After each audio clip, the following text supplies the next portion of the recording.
Hello everyone, welcome to the Amatya classes.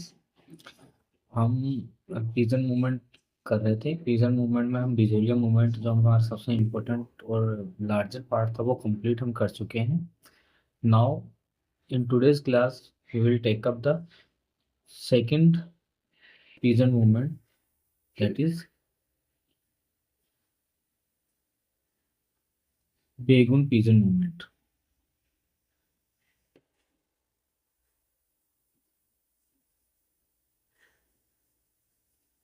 बेगुन pigeon movement देखते हैं। पहले थोड़ा बेगुन के बारे में जानते हैं। बेगुन ये चित्तौड़ में था, पहली चीज। ठीक है। मोर और लेस इसके जो रीजंस थे वो आपको सेम मिलेंगे कि क्यों हुआ था। डेवलपमेंट्स कुछ अलग हो सकते हैं, लीडर्स अलग हो सकते हैं, और रिजल्ट वो लोग मोर और लेस सेम से रहेंगे सभी पीजन मूवमेंट के। देखते हैं। बेगुन जो था वो चित्तौड़ में था।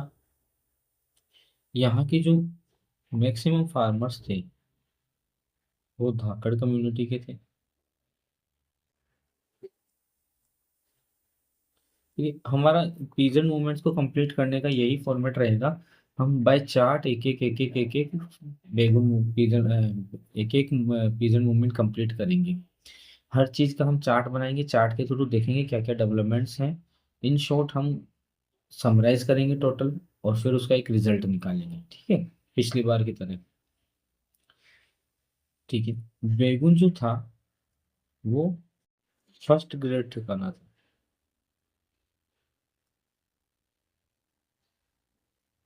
मेवाड़ का ठिकानों के बारे में हम बात कर चुके हैं पहले ही। और ये जो बेगुन पिजन मूवमेंट था, ये स्टार्ट होता है, स्टार्टेड इन मैनल इन 1921 एडी। मैनल 1921 एडी में ये स्टार्ट हुआ था।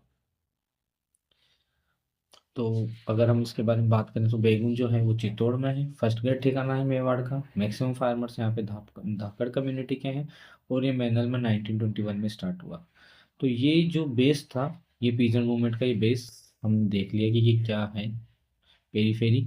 अब हम इसका कोर एरिया देखते हैं कि क्या हुआ था इसके अंदर। बेगुन के लीडर थे पीजन मूवमेंट के। इसके लीडर रहे राम नारायण चौधरी।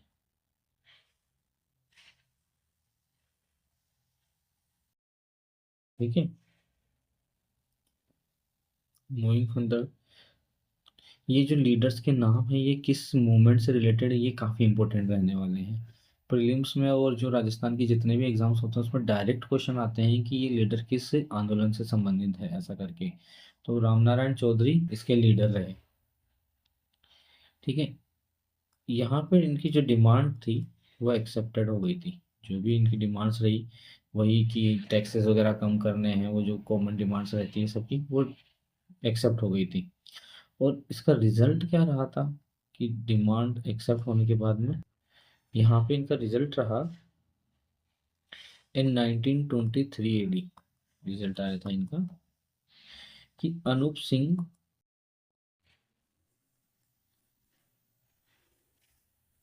चुंडावत, जो फ्यूडल लॉर्ड थे, उन्होंने ये सारी डिमांड्स मान ली थी इनकी। भाई लैंड लैंड रेवेन्यू कम किया जाएगा, अदर फॉर जो टैक्सेस थे उनको वेव ऑफ किया जाएगा। ठीक है। उससे ज़्यादा इम्पोर्टेंट जो बेगुन पीजन मूवमेंट है वो जाना जाता है गोविंदपुरा मैसाकार के बारे में। क्या है वो देखते हैं। मैं गोविंदपुर मैसाकर, नरसंहार जिसे कहते हैं, तो वो क्या था। अच्छा, एक इससे पहले हम देखते हैं कि जो सेटलमेंट ऑफिसर था जिसने पूरा सेटलमेंट किया था, उसका नाम था ट्रेंच। ठीक है। इसने ये जो सेटलमेंट हुआ था उसको बोल्शेविक एग्रीमेंट की संज्ञा दी थी।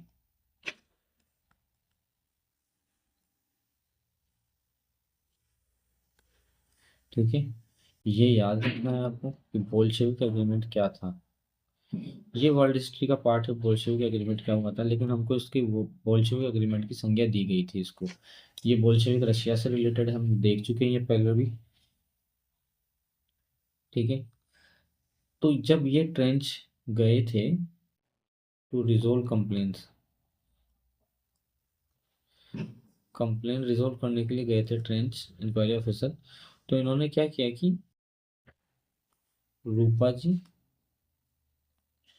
और कृपा जी, ये दो फार्मर लीडर्स थे, इन पे ओपन फायर करा दिया। कहाँ पे कराया ये कराया इन्होंने गोविंदपुरा मैसेकर बोलते हैं इसको। गोविंदपुरा एक जगह थी, वहां पे ओपन फायर करा दिया, ओपन फायर के ऑर्डर दे दिए। ये डेट थी 13 जुलाई 1923 एडी। 13 जुलाई 1923 एडी को जो ट्रेंच था उसने गोविंदपुरा के अंदर फार्मर्स पे ओपन फायर का आदेश दे दिया, जिसके कारण रूपा जी और कृपा जी जो दो थे ये शहीद हो गए। ये दो किसान हमारे शहीद हो गए। इधर कर देते हैं ट्रेंच ऑर्डर्ड ओपन फायर। ठीक है, तो ये हमारा फ्लो चार्ट पूरा कंप्लीट हो गया है बेगुन पीजन मूवमेंट का। फर्दर क्या हुआ कि ओपन फायर तो करा दिया आप, और ओपन फायर होने के साथ साथ ही क्या हुआ कि अग्रीमेंट तो हो गया था यहीं पे, बोल्शेविक एग्रीमेंट हो गया, लेकिन ये जो मूवमेंट था वो ये जो अपना, जस्ट अ मिनट,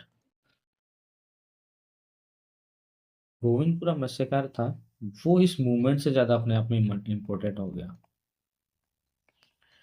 ये जो गोविंदपुरा मैसेकर था ये बेगुन पीजन मूवमेंट से ज़्यादा अपने आप में इम्पोर्टेंट हो गया हिस्ट्री में, कि किस तरह से एक सेटलमेंट ऑफिसर वहाँ गया और उसने ओपन फायर करा दिया और किसानों की हत्या हो गई इस तरह से। तो बेगुन पीजन मूवमेंट में यही था, यही हमको पढ़ना है, इससे ज़्यादा हमको बाहर नहीं जाना है पीजन बेगुन पीजन मूवमेंट में। मैक्सिमम क्वेश्चन इसी एरिया से बनेंगे।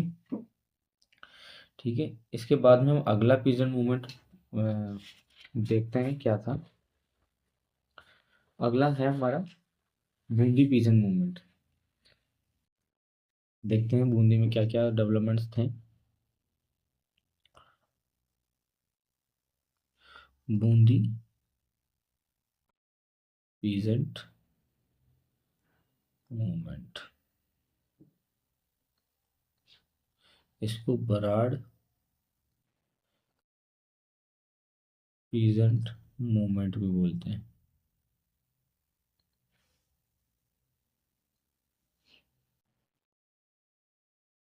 ठीक है, तो बूंदी पीजन मूवमेंट बोल दो या बराड़ पीजन मूवमेंट बोल दो। जैसे हमने दो पहले के दो पिजन मूवमेंट में देखा, उसी तरह से बूंदी को देखेंगे कि पहले तो इसकी फिजिकल सिचुएशन क्या है, ये कहाँ पे लाई करता है। तो ये जो बूंदी बिजोलिया और बूंदी दोनों की बॉर्डर पर एक एरिया है जिसे बोलते हैं बराड़। ठीक है, जहां से ये मूवमेंट स्टार्ट हुआ बराड़ से। आगे देखते हैं। तो इसमें क्या किया कि सीताराम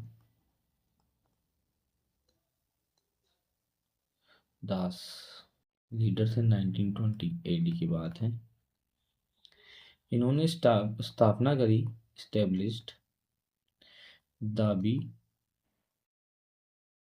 किसान पंचायत। अगेन मैं रीजन आपको बता चुका हूँ कि ये पंच बोर्ड पंचायत इनकी स्थापना क्यों करी जाती थी। गवर्नमेंट के सामने एक फ्रंट प्रिपेयर करने के लिए कि हाँ 5 लोग बैठेंगे इस पंचायत के अंदर, 5 लोग कुछ बोलेंगे, उस पर साइन किए जाएंगे, वो लेटर जाएगा। तो एक ऑफिशियल तरीके से किसानों की बात आगे तक रखने के लिए ये पंचायत और किसान बोर्ड वगैरह की स्थापना करी जाती थी। ठीक है, पीछे के फंडामेंटल्स हमको पता है, सिर्फ हमको फैक्ट्स ध्यान रखना है कि सीताराम दास ने दाबी किसान पंचायत की स्थापना करी थी। डेट ना भी हम याद रखें तो कोई खास मैटर नहीं करता, लेकिन ये जो नाम है ये हमें ध्यान होने ही होने चाहिए। सीताराम दास ने दाबी किसान पंचायत की स्थापना करी। इसके जो पहले प्रेसिडेंट बने वो थे हल्ला भड़क।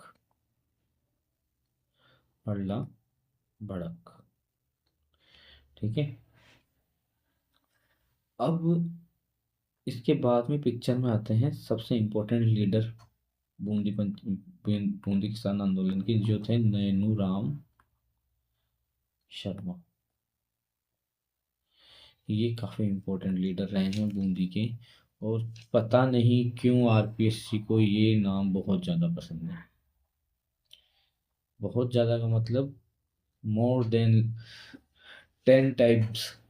आरपीएससी और आरएसएस भी ने 10 से ज़्यादा बार नैनू राम शर्मा के बारे में क्वेश्चन पूछ लिया कि नैनू राम शर्मा किस किसान आंदोलन से संबंधित है। सीधा सीधा यही क्वेश्चन पूछते हैं।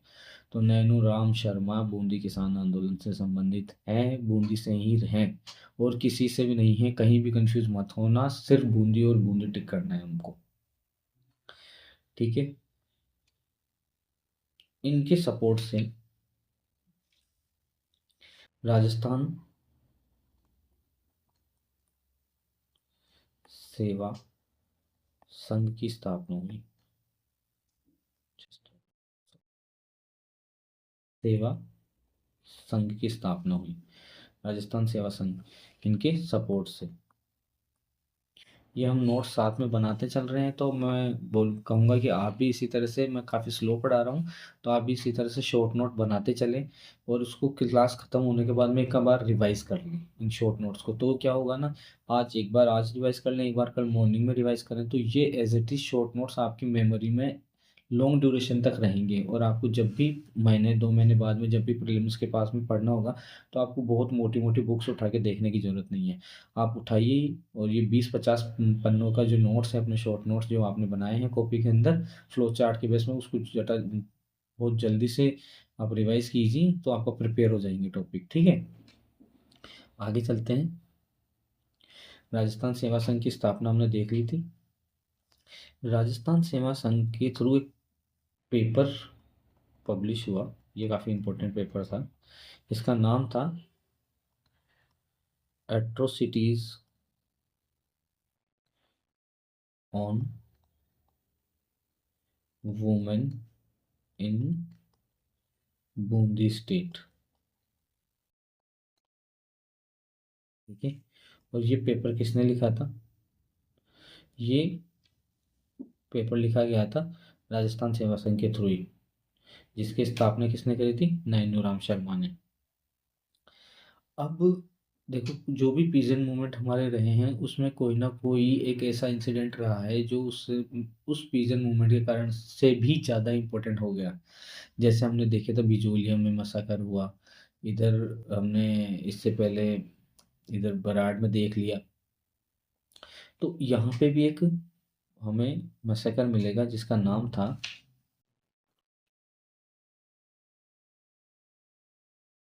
ताबी मसाकर। ताबी में नरसंहार। आम आदमियों पे गोलियां चलना बहुत आम बात सी थी। जैसे आप नेशनल मूवमेंट में देख लो, ठीक है, पंजाब में चली थी। आप ये अपने किसान आंदोलन में, सारे आंदोलनों में एक ना एक आपको नरसंहार मिलेगा ही मिलेगा। ठीक है। तो ये बात है 2 अप्रैल 1923 AD की। डेट ना भी याद रहे तो बहुत ज़्यादा इंपॉर्टेंट है नहीं, मैं सिर्फ इसलिए इंक्लूड कर रहा हूँ कि एक बेसिक आइडिया आपको मिले।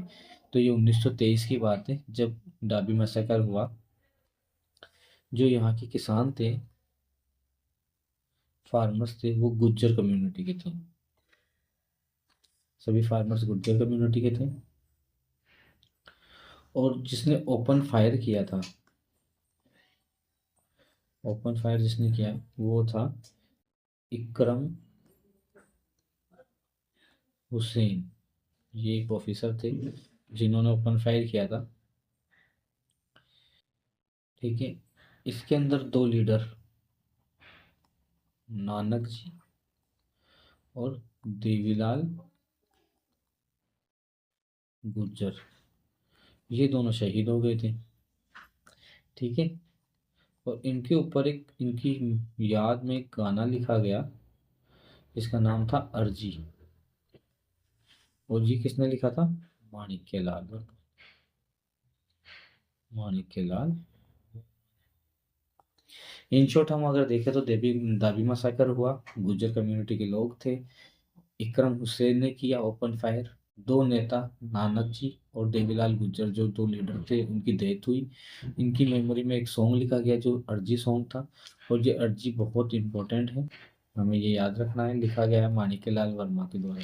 किसी भी तरह से क्वेश्चन पूछ सकता है कि अर्जी किसने लिखा था, या फिर अर्जी जो सॉन्ग था वो कौन से पीजन मूवमेंट से संबंधित है। एक बहुत इंपॉर्टेंट बात इस मूवमेंट के बारे में जो इसको बाकी मूवमेंट से अलग करती है, पहला,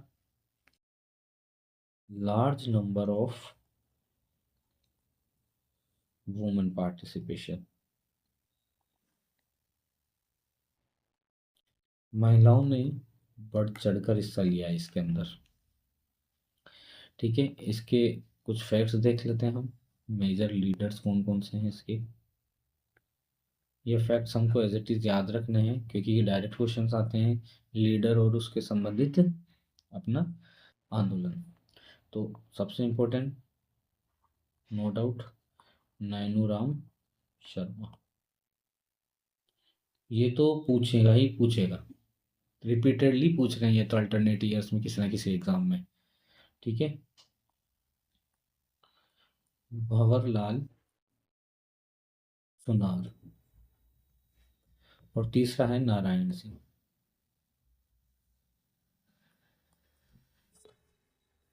ठीक है।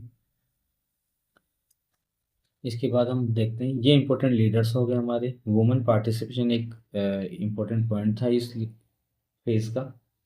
जो इसका सेकंड फेज था वो 1936 से 1945 तक रहा। ठीक है। और इस दौरान क्या हुआ, एक अलग चीज, ये जो आंदोलन था वो अ, किसान आंदोलन से शिफ्ट होके ये क्या हो गया, सोशल रिफॉर्म मूवमेंट हो गया एक।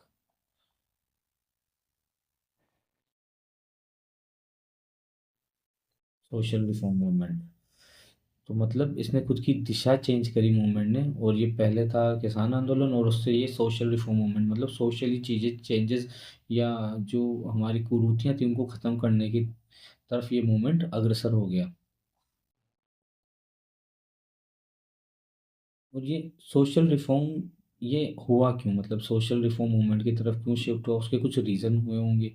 ऐसे ही तो कोई चीज़ नहीं हो जाती है, कुछ ना कुछ रीजंस होते हैं जिसके कारण ये चेंजेस आते हैं। तो रीजंस हम देखते हैं। पहला तो कि वहाँ पे बैन कर दिया गया था डेड फीस्ट को, मतलब मृत्यु भोज को बैन कर दिया गया था। और मैक्सिमम जो लीडर थे वो, मैक्सिमम जो किसान थे वो गुर्जर कम्युनिटी के थे। ठीक है, तो वो इस चीज़ के अगेंस्ट में थे, मतलब वो नहीं चाहते थे कि ये बैन हो, पहली चीज़। दूसरी चीज़, उसी टाइम पे एनिमल पॉपुलेशन सेंसस, मतलब किसानों की ये जानवरों की जनगणना स्टार्ट करी गई थी। मतलब वो काउंट करे जाएंगे कि कितने सारे कितने एनिमल हैं, जनरली जो दूध देने वाले जानवर हैं हमारे, उनकी गिनती स्टार्ट करने वाले थे। और जो गुज्जर कम्युनिटी है उसका मेन जो प्रोफेशन होता है वो यही होता है, वो ये जो पालतू जानवर है उन्हीं को पालते हैं। तो उनको ये लगता था कि ये कहीं ना कहीं सरकार के द्वारा टैक्स लगाने का एक तरीका है। वो पहले काउंट करेंगे कितने एनिमल है, फिर उस हिसाब से टैक्स लगाया जाएगा। ठीक है, तो गुर्जर कम्युनिटी इसके भी अगेंस्ट में थी। ठीक है। फिर एक ग्रेजिंग टैक्स, एक ग्रेजिंग टैक्स लगा दिया गया था, मतलब जो जितना जिसके पास जितने जानवर है, जितने वो चराएगा, उसके ऊपर उतना टैक्स है। तो उनका कहीं ना कहीं डाउट सही था कि भाई ग्रेजिंग टैक्स लग चुका ऑलरेडी, ये सेंसस कराएंगे, सेंसस के बाद में पर एनिमल और टैक्सेस चार्ज करेंगे। इस तरह से क्या हुआ कि ये किसान आंदोलन का ये सेकंड फेज था, और सेकंड फेज में ये सोशल रिफॉर्म मूवमेंट की तरफ शिफ्ट हुआ किसान आंदोलन से। तो this was all about Bundi pigeon movement. अब हम जो नेक्स्ट इसका लेक्चर होगा उसके अंदर इस पिजन मूवमेंट को ख़त्म करेंगे, इसमें हम नीमू चना अलवर वगैरह ये सब कंप्लीट करके और इस चैप्टर को समराइज करेंगे, ठीक है। So for today this was the at all, thank you very much.